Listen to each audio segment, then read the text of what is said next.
Morning all of you. Class 11 हम लोग पढ़ रहे थे। तीसरा चैप्टर आप लोगों को क्या था? सूरदास। क्या पढ़ रहे थे? सूरदास।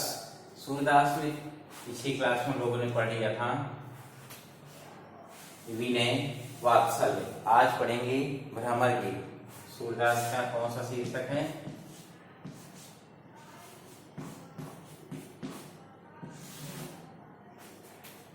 सूरदास का है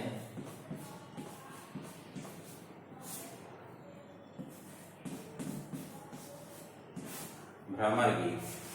क्या पढ़ेंगे आज? भ्रमर गीत। ये शीर्षक है, देखिए क्या दिया है भ्रमर गीत में।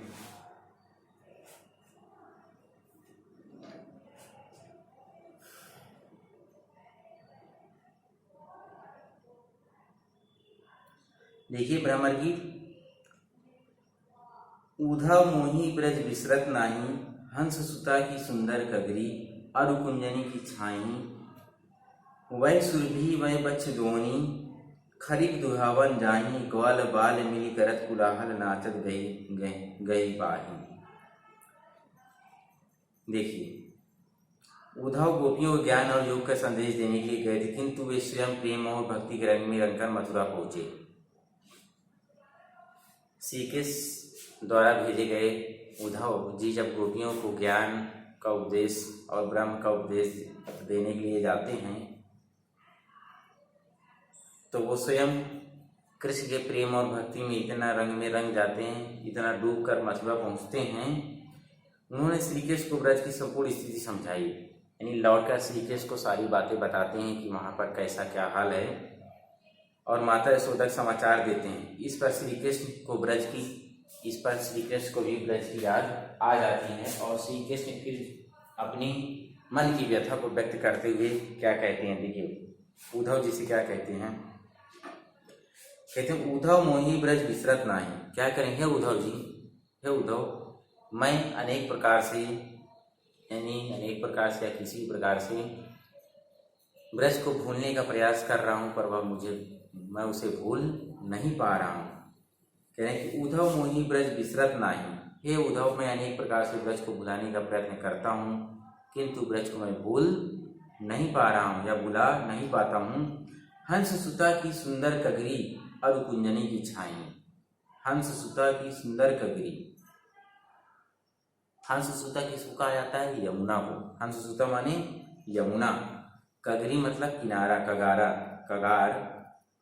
अरु कुंजनी की छाई, अरु कुंजनी की छाई। करें कि यमुना का सुंदर किनारा, यमुना का सुंदर किनारा, कुंजों की अलौकिक छवि यानी छाई, पेड़ पौधों की, जो वृंदावन में जो पेड़ पौधे थे, उपवन थे, उन कुंजों वृक्षों की जो छाया थी, कह मैं उनको भूल नहीं पा रहा हूं। वह सुरभि बच्छ दोनी, खरीक दुहावन जाई।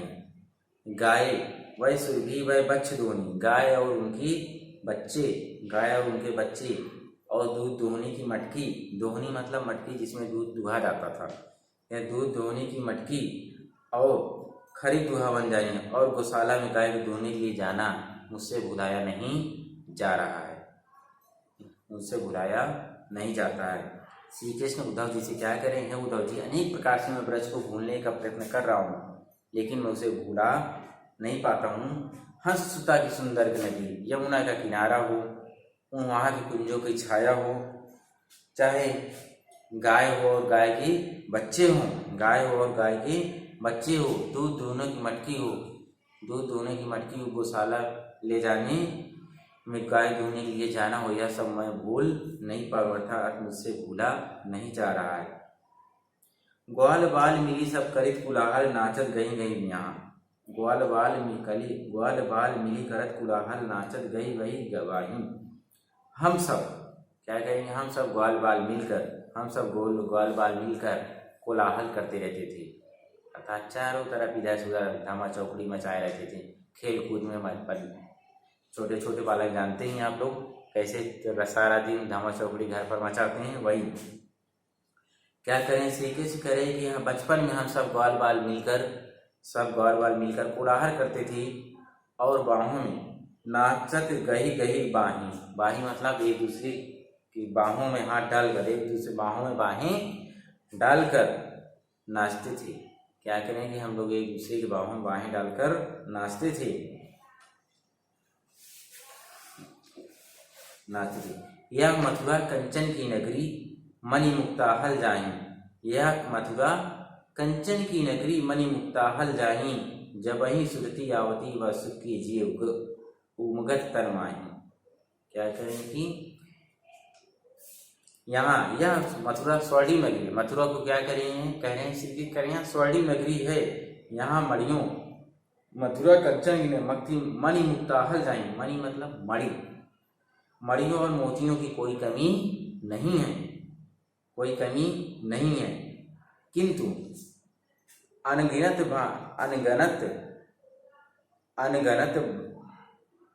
किंतु जबहि सुरती आवती सुख की जी उमगत तनमाही। क्या कहे किंतु ब्रज के सुखों की याद आते ही, जैसे मुझे ब्रज की याद आती है, यह ब्रज के सुखों की याद आती है, मेरा हृदय उमड़ने लगता है, मेरा हृदय उमड़ने अर्थात मेरा मन व्याकुल हो उठता है, मेरा मन व्याकुल हो उठता है। अनगिनत भांति करी बहुलीला जसुदा नंदिनी बाई। अनगिनत भांति क्या करें कि ब्रज में रहकर मैंने अनेक प्रकार की लीलाएं की है, ब्रज में रहकर मैंने अनेक प्रकार की लीलाएं क्रीडाएं की है जसुदा नंदिनी बाई, जिसे यशोदा और नंद जी ने, जिसे उन लीलाओं की उन क्रीडाओं को यशोदा और नंद जी ने सभी नटखट मेरी क्रीडाओं को सब प्रकार से मेरी क्रीडाओं को, मेरी लीलाओं को यशोदा माता और नंद बाबा ने सभी प्रकार से सहन किया है। सूरदास प्रभु रहे मौन यहाँ कही के पछतावे। सूरदास जी कहते इतना कहकर श्री कृष्ण चुप हो जाते हैं और ब्रज को छोड़कर मथुरा चले आने पर वह इस बात को लेकर पछताने लगते हैं। इतना कहकर उद्धव जी से चुप हो जाते हैं और फिर पछताने लगते हैं कि मैं ब्रज छोड़कर मथुरा क्यों आ गया। फिर से देख लीजिए थोड़ा सा एक बार। भ्रमर गीत बहुत अच्छा है और बहुत इंपॉर्टेंट चैप्टर आपके एग्जाम के लिए। यहाँ कुछ नहीं, इसमें कुछ नहीं, बस वही श्री कृष्ण गोपियाँ उद्धव, यही सब है भ्रमर गीत में। श्री कृष्ण कभी अपनी व्यथा व्यक्त करते हैं तो कभी उद्धव द्वारा जब ज्ञान और योग की शिक्षा देने जाते हैं तो गोपियों के मन की व्यथा है और लौट के आने पर कृष्ण के मन की व्यथा, यही सब है इसमें भ्रमर गीत में, और कुछ नहीं है। बहुत आसान है, बस थोड़ा सा आपको समझना है। ये उद्धव मोहि ब्रज विसरत नाही, हंस सुता की सुंदर कगरी अरु कुंज की छाई। श्री कृष्ण जी उद्धव से कहते हैं, उद्धव जी मैं ब्रज को भूल नहीं पा रहा हूँ, किसी भी प्रकार से भूल नहीं पा रहा हूँ, चाहे जितना प्रयत्न करता हूँ लेकिन उसे भुला नहीं पाता हूँ। हंस सुता की सुंदर कगरी अरु कुंजन की छाई। हंस सुता यानी यमुना की किनारा, यमुना का सुंदर किनारा, कुंजों की छाया यानी पेड़ पौधों वन उपवन की छाया, वह सुरभि वह बच्चे दोहनी खड़ी दुहावन जाएं। कह रहे हैं कि गाय के बच्चे और दूहने के लिए मटकी यानी दोहनी यानी दूध दूहने के लिए मटकी, जब दूहने के लिए गौशाला में जाते समय इन दूहने के लिए जाना, गौशाला में दूहने के लिए जाना, ये सब को मैं भूल नहीं पा रहा हूँ, ये सब मुझसे भुलाया नहीं जा रहा है। ग्वाल बाल मिली करत कुलाहल नाचत गाहत कहीं। बचपन में हम सब ग्वाल बाल मिलकर पूरे ब्रज में कोलाहल करते थे और बाहों में बाहें डालकर नाचते रहते थे। इन सबको भी मैं भूल नहीं पा रहा हूँ। यह मथुरा कंचन की नगरी मणिमुक्ता हल जाएंगे। यह मथुरा जो है स्वर्णिम, कंचन मतलब सोना, स्वर्णिम नगरी है। यहाँ मणि और मोतियों की कोई कमी, मणिमुक्ता मतलब मोती, मणि मतलब मणि, यहाँ मणि और मोतियों की कोई कमी नहीं है। किंतु जब वही सुरती आवती सुख की जी उमड़त तन माही। किंतु जैसे ही मुझे ब्रज की सुरती यानी याद आती है, जैसे मुझे ब्रज की याद आती है, मेरा हृदय उमड़ने लगता है, मेरा हृदय उमड़ने लगता है, अर्थात मेरा मन एकदम से व्याकुल हो उठता है। परिणाम स्वरूप मेरा शरीर तो यहीं रहता है। इसका परिणाम यह हुआ कि मेरा शरीर तो यहाँ रहता है, लेकिन सुध बुध में मैं ब्रज में खो जाता हूँ। अनगिनत भाग्य करी बहुलीला जसुदानंद निभाई। मैं ब्रज में रहकर अनगिनत यानी पता नहीं कितनी की बहुत अनगिनत क्रीडाएं की है, जिसे नंद बाबा और यशोदा माता ने सभी प्रकार से सहन किया है। सूरदास प्रभु राय मौन है यह कहने प्रस्ताव है। सूरदास जी कहते हैं कि श्री कृष्ण उद्धव जी से ऐसा कहकर एकदम मौन हो जाते हैं, चुप हो जाते हैं, और फिर ब्रज से मथुरा आ जाने की बात को लेकर वह पछताने लगते हैं। ये था पहला। अब देखिए नेक्स्ट यानी दूसरा।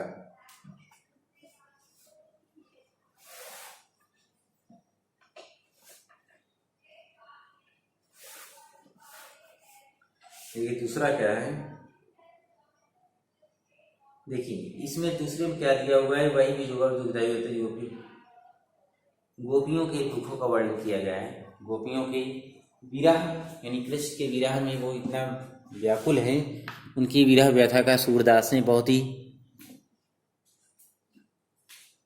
अच्छे तरीके से वर्णन किया। देखिए क्या है, बिनु गोपाल बैरन भई कुंजय, बिनु गोपाल बैरन भई कुंजय, तब वह लता लगती तन शीतल, अब वही विषम ज्वाल की कुंजय।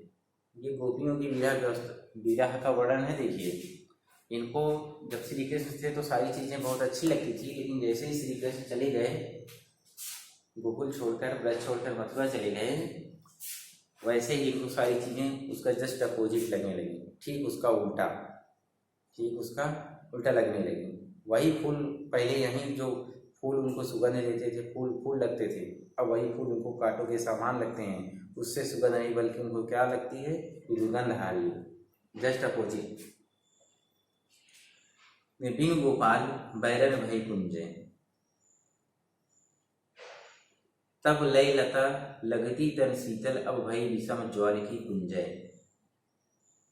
देखिए गोपियाँ कहती हैं कि श्री कृष्ण के संयोग से, यानी श्री कृष्ण जब यहाँ थे जो कुंज हमारे लिए सुखदायक थे, जिनमें हम साथ साथ रास की क्रीडाएं खेल करते थे, किया करती थी, अब वही हमारी शत्रु बन गई हैं। बिन गोपाल बैरन, बैर मतलब शत्रु, भई कुंजय। गोपियाँ कह रही हैं कि श्री कृष्ण के संयोग से जो कुंजें जिनमें हम रास क्रीडाएं या रास लीलाएं करते थे, खेलते कूदते थे, वही अब हमारी शत्रु बन गई हैं। क्या बन गई हैं? शत्रु बन गई हैं, अर्थात वे अब हमें शत्रु के समान दुख पहुंचा रही हैं। ऐसा लग रहा है जैसे वे हमारे शत्रु हो गई हैं और हमें दुख पहुंचा रही। तब वह लता लगती तन शीतल, अब वही विषम ज्वाल की कुंजें। तब वह लता क्या करें कि इन्हें देखकर हमें श्री कृष्ण की याद हो, यानी इन लताओं को, इन ब्रज की कुंजों को, इनको देखकर कहने की हमें श्री कृष्ण की और याद सताने लगती है। जब श्री कृष्ण यहाँ थे तब ये लताएं हमें क्या शीतलता प्रदान करती थी। तब वह लता लगती तन शीतल, अब वही विषम ज्वाल की। जब श्री कृष्ण यहाँ थे तब ये लताएं हमें अत्यंत शीतल लगती थी, परंतु भाई अब विषम ज्वाल की कुंज है, परंतु अब उनके बिना ये भयंकर अग्नि ज्वालाओं के समान लगती हैं। ऐसा लगता है जैसे इसे अग्नि की लपटें निकल रही हैं, ऐसा लगता है जैसे इससे अग्नि की लपटें निकल रही हों। देखिए आगे, ब्रथा बहती जमुना खग बोलत, ब्रथा कमल फूनली अली गुंजय। ब्रथा बहती जमुना खग बोलत, ब्रथा कमल फूनली अली गुंजय। क्या करें कि अब यमुना व्यर्थ बहती है। क्या है? ब्रथा बहती यमुना अब व्यर्थ बहती है। पक्षी खग बोलत, पक्षी व्यर्थ बोलते हैं, ब्रथा कमल फूलनी, कमल व्यर्थ खिलते हैं और उन पर भंवरे जो हैं व्यर्थ गुंजार करते हैं, भंवरे व्यर्थ में आते हैं। अर्थात इन सबको देखकर अब हमें केवल दुख ही दुख होता है। पहले ये सब चीज़ें हमें बहुत सुंदर दिखाई देती थी, लेकिन अब यह सब चीज़ें हमें क्या है, बहुत दुख देती हैं। पवन पान घनसार सजीवन, दधि सुत किन्नी भाई सब सुन। क्या कह रही हैं हमारे लिए इनकी अब कोई उपयोगिता, अर्थात हमारे लिए ये सारी वस्तुएं अब क्या हो गई हैं, बेकार हो गई, इनकी कोई उपयोगिता श्री कृष्ण के बिना नहीं है। श्री कृष्ण है तो ये सब हमारे लिए उपयोगी हैं, और श्री कृष्ण नहीं है तो ये सब हमारे लिए क्या है, बेकार हैं। देखिए क्या कहें, पवन पान क्या कह रहे हैं कि जब श्री कृष्ण यहाँ थे तो इनको देखकर हम प्रेम के आनंद में भर उठते थे। विरह की इस वायु में, विरह की इस स्थिति में, पवन पान घनसार, विरह की इस स्थिति में वायु, जल, पान मतलब जल, घनसार माने कपूर, घनसार माने कपूर, दध सुत माने चंद्रमा। कह रहे हैं कि विरह की इस स्थिति में वायु, जल, कपूर, संजीवनी बूटी और चंद्रमा की शीतल किरणें हमारे लिए ग्रीष्मकालीन सूर्य की किरणों के समान दाहक बन गई हैं। क्या कह रही हैं, भानु मतलब सूर्य, भानु मतलब सूर्य। कह रहे हैं वायु, जल,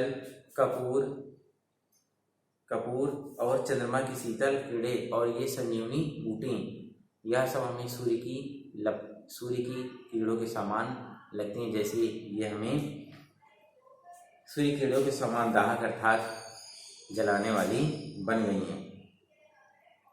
यह उद्धव कहियो माधव से, हे उद्धव मदन मारी कीन्हे हमें मिंजय, सूरदास प्रभु तुम्हारे तरस को मग जोवत अखिया भई झुंजय। हे उद्धव तुम श्री कृष्ण से जाकर यह कहना कि तुम्हारे विरह के कारण, हे उद्धव तुम श्री कृष्ण से जाकर यह कहना कि तुम्हारे विरह के कारण कामदेव मार मार कर हमारे प्रत्येक अंगों को लुंज पुंज कर दिया। हे उद्धव जी जाकर श्री कृष्ण जी कहना कि तुम्हारे विरह के कारण कामदेव मार मार कर हमारे शरीर को लुंज पुंज कर दिया है, अर्थात इतना आसक्त एवं प्राणहीन कर दिया और हमें मारे डाल रहा है। सूरदास प्रभु तुम्हारे दरस को मग जोवत अखिया भई झुंझय। सूरदास जी कहते हैं, गोपियाँ कहती हैं कि हे उद्धव श्री कृष्ण का मार्ग देखते देखते, यानी श्री कृष्ण का रास्ता देखते देखते हमारी आंखें जो हैं वह गुंजा के समान लाल पड़ गई हैं। क्या करें कि श्री कृष्ण की ओर देखते, यानी श्री कृष्ण का मार्ग देखते देखते, वह रास्ता देखते देखते हमारी आंखें लाल पड़ गई हैं। तो ये था दूसरा ब्रह्म गीत। फिर से इसको समझिए एक बार, और ब्रह्म गीत बहुत अच्छा चैप्टर है, इसलिए इसको 2 बार बता रहे हैं। अच्छे से इसको पढ़िएगा, अच्छे से समझिए। देखिए क्या दिया हुआ है, बिनु गोपाल बैरन मही कुंजय, बिनु गोपाल बैरन मही कुंजय। गोपियाँ कहती हैं कि श्री कृष्ण की संयोग से, श्री कृष्ण के संयोग यानी श्री कृष्ण रहते थे तो यह कुंज हमारे लिए सुखदायक, यानी यहाँ की कुंज लताएं यह सब हमारे लिए सुखदायक थी, अच्छी लगती थी। लेकिन जब श्री कृष्ण गोपियाँ क्या कहती हैं, गोपियाँ कहती हैं श्री कृष्ण जब थे तो यहाँ कुंज सब हमारे सुखदायक थे, हम यहाँ रास क्रीडाएँ करते थे, रास क्रीडाएँ किया करती थी। परंतु अब यह हमारी बैरन हो गई हैं, हमारी यह शत्रु बन गई हैं, अर्थात अब यह हमें शत्रु के समान दुख पहुँचाती हैं। और इन्हें देखकर, यानी इन लताओं को, इन कुंजों को देख देख कर हमें श्री कृष्ण की ओर याद सताने लगती हैं। तब वह लता लगती तन शीतल अब वहीं विषम ज्वाल की कुंजय। जब श्री कृष्ण यहाँ थे तब ये लताएं हमें अत्यंत शीतलता प्रदान करती थी, यह अत्यंत शीतल लगती थी। परंतु अब उनके बिना एक भयंकर अग्नि के ज्वाला यानी अग्नि के लपटों के समान लगती हैं, अग्नि के लपटों के समान लगती हैं। पवन देखिए, प्रथा बहती यमुना, क्या करें गोपी करें, अब यह यमुना व्यर्थ बहती है। खग बोला, पक्षी व्यर्थ बोलते हैं। प्रथा कमल फूलनीयम, कमल जो है व्यर्थ में खिलते हैं और भंवरे उस पर व्यर्थ में मंडराते हैं। किस पर? कमल पर व्यर्थ में मंडराते हैं, अर्थात इन सबको देखकर अब हमें दुख होता है। ये हमारे लिए किसी प्रकार से उपयोगी नहीं है, इनसे हमें सिर्फ दुख होता है।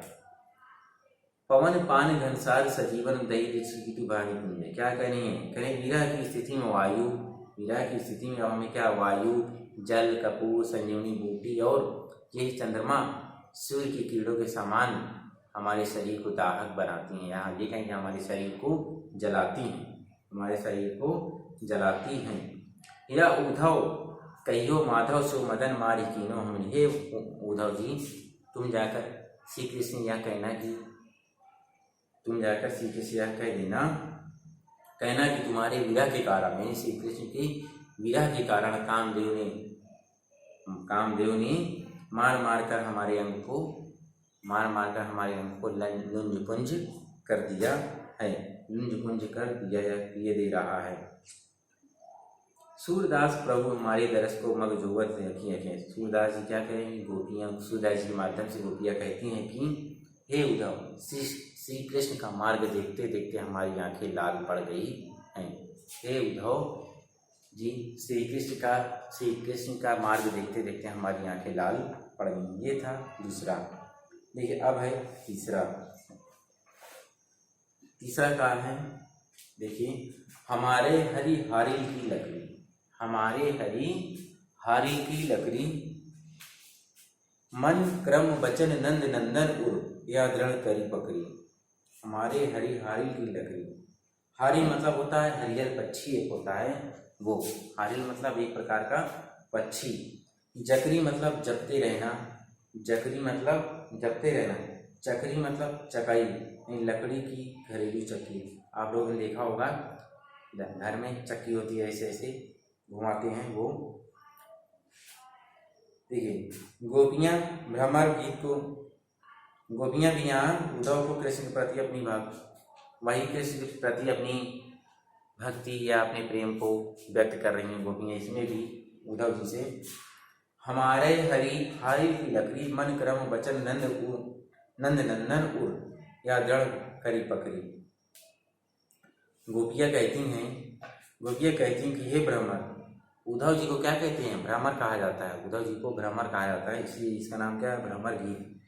गोपियाँ कहती हैं कि हे भ्रमर, हे उद्धव जी, श्री कृष्ण हमारे लिए तो हारिल पक्षी की लकड़ी के समान है। श्री कृष्ण तो हमारे लिए हारिल पक्षी की लकड़ी के समान है। जिस प्रकार हरियल पक्षी अपने पंजों में हर समय लकड़ी दबाए रहता है और उसका साथ नहीं छोड़ता है, उसी प्रकार नंद जी के पुत्र श्री कृष्ण को हमने अपने हृदय में मन वचन और कर्म से क्या करेंगे, मन वचन कर्म नंद उदय दृढ़ पकड़ी। हमने अपने हृदय मन वचन और कर्म से धारण कर लिया है, अर्थात अब हम भी इनको छोड़ने वाले नहीं हैं। क्या करेंगे, गोपियाँ उद्धव जी से कहती हैं, गोपियाँ उद्धव जी से क्या करेंगे, कहें कि हे उद्धव जी, श्री कृष्ण हमारे लिए हारिल पक्षी के समान है, श्री कृष्ण हमारे लिए हारिल पक्षी की लकड़ी के समान है। जिस प्रकार हारिल पक्षी अपने पंजे में लकड़ी को दबाए हुए घूमता रहता है और वह उसका साथ नहीं छोड़ता है, उसी प्रकार मन क्रम वचन नंद उर, उसी प्रकार मन से, कर्म से, वचन से, सभी प्रकार से हम नंद नंदन श्री कृष्ण को अपने हृदय में बसा लिया है। यह दृढ़ करी पकड़ी, और इसने इतने दृढ़ से हम लोगों ने इसको पकड़ लिया है, अर्थात श्री कृष्ण को पकड़ लिया है कि अब हम इसको छोड़ने वाले नहीं हैं। जागत सोवत स्वप्न दिशी दिवस दिशी, कान्हा कान्हा जकरी, सुनत जोग जगत ऐसी ज्यों करोई ककरी। क्या करें, अब तो हम जागते सोते सपने में दिन रात कान्हा कान्हा की हट पकड़े रहते हैं। क्या करें कि जागत सोवत स्वप्न दिवस निशी, कान्हा कान्हा जकरी, यहीं अब जागे सोते उठते बैठते हर प्रकार से हम केवल कान्हा कान्हा ही जपते रहते हैं, कान्हा कान्हा ही जपते रहते हैं, कान्हा कान्हा जपते रहते हैं। कहाँ गया, देखिए, सुनत जोग लागत है ऐसी जो कबूरी कबीर। क्या करें, कहें कि चेतना अर्थात गोपियाँ क्या कहती हैं, अब हमारे हृदय में, हमारी चेतन अचेतन हर अवस्था में श्री कृष्ण रम गए हैं, जे कहीं श्री कृष्ण बस गए हैं, इसलिए हम लोग अब कृष्ण का ही जाप करते हैं, कृष्ण कृष्ण जपती रहती हैं। देखिए क्या कहती हैं कि, और आगे, सुनत जोग लागत ऐसे जोग करोई ककरी। क्या कहेंगे उद्धव जी, आपकी ये योग की चर्चा है उद्धव जी, आपकी ये योग की चर्चा, योग की बातें हमें कड़वी ककड़ी के समान लगती। करुई ककड़ी, करुई मतलब कड़वी, ककड़ी मतलब ककड़ी, करुई यानी कड़वी ककड़ी के समान लगती है। अर्थात जिस प्रकार कड़वी ककड़ी चखते ही मुंह कड़वा हो जाता है, मुंह कड़वा हो जाता है और उसे खाने की इच्छा नहीं रहती है, उसी प्रकार आपका ये योग संबंधी जो ज्ञान है ना, यह शब्द सुनते ही हमारा विरक्त है ना, हमारा जो विरह है, विरक्त है तब, और यह आपकी यह योग साधना, योग या ब्रह्म ज्ञान की बातें सुनते ही हमारी जो विरक्त है यानी जो विरह व्यथा है वह असहनीय हो जाती है, या कहें कि वह और बढ़ जाती है। सू तो व्याधि हमको ले गए, देख सुनी ना करी, यह तो सूर्य तिनहि ले सौ, ले तिनहि लय सौंपो जिनके मन चकरी। सूरदास जी कहते हैं, सूरदास जी क्या कहते हैं, गोपियां उद्धव को और छकाती हुई कहती हैं कि हे उद्धव, हे उद्धव, आप तो हमारे लिए एक ऐसी बीमारी, सू तो व्याधि हमको ले गए देखी सुनी ना करी, आप तो हमारे लिए एक ऐसी बीमारी लेकर आए हैं। अब बीमारी किसको, इन योग को कह रहे हैं, क्या कहें, योग को बीमारी कहें। ना तो हमने कभी देखा, ना तो हमने कभी सुना, ना देखी ना करी ना सुनी, यानी ना तो हमने उसे कभी देखा है, ना तो सुना है, और ना ही यह बीमारी हमें कभी हुई है। और क्या करें, ना तो हमें यह बीमारी कभी हुई, ना देखा ना सुना, ना हमें यह बीमारी कभी नहीं। गोपियाँ उद्धव जी से और क्या कहेंगे, कहेंगे उद्धव जी आप ऐसी बीमारी लेकर आए हैं, ऐसी योग को क्या करेंगे, बीमारी, ज्ञान ब्रह्म ज्ञान को क्या कहेंगे, बीमारी। कहेंगे आप ऐसी बीमारी लेकर आए हैं, ऐसी बीमारी लेकर आए हैं जिसको हमने कभी ना तो देखा है, ना तो सुना है, और न ही ये बीमारी हमें कभी हुई है। कहेंगे हमें तो एक ही बीमारी हुई है, और वो है कृष्ण के प्रति प्रेम। कहीं यह योग रूपी बीमारी, यह योग रूपी बीमारी तो आप उन्हीं को ले जाकर सौंपिए। क्या करेंगे कि सूत और व्याधि हमको ले आए, देख सुनी ना करी, यह तो सूर्य तिनहि लो सौंपो जिनके मन चक्री। क्या करें, जिनके मन चक्री, करे कि उद्धव जी यह बीमारी ले जाकर आप उन्हीं को सौंप दीजिए जिनके मन चलायमान है, यानी जिनके मन क्या हो, यहाँ से वहाँ दौड़ते हों, यहाँ से वहाँ दौड़ता हो, एक जगह मन न लगता हो। गोपियों अर्थात गोपियों कहने का मतलब ये है कि योग साधना उनके लिए आवश्यक होती है जिनका मन चंचल होता है, जिनका चित्त चंचल होता है। हमने तो प्रभु श्री कृष्ण की स्मरण में, उनके विरह में, या ये कहीं उनकी याद में अपना हृदय, अपना चित्त लगा दिया है, इसलिए हमारा हृदय किसी और दूसरी ओर जा ही नहीं रहा है। फिर से देख लीजिए, हमारे हरिहारी की लकड़ी, मन ब्रज क्रम नंद, मन वचन क्रम नंद नंदन, मन वचन क्रम नंद नंदन।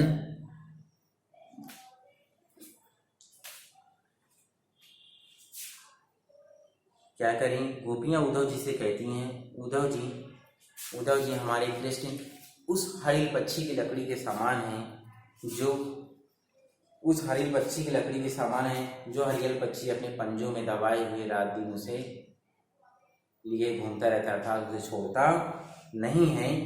उसी प्रकार नंद जी के पुत्र अर्थात श्री कृष्ण हैं, जिनको मन क्रम वचन नंद नंदन उड़ दृढ़ पकड़ी, उसी प्रकार नंद जी के पुत्र अर्थात श्री कृष्ण हैं, जिनको हमने अपने हृदय में मन वचन और कर्म से धारण कर लिया है, मन वचन और कर्म से धारण कर लिया है, या देखेंगे पकड़ लिया है, अब उन्हें हम छोड़ने वाले नहीं हैं।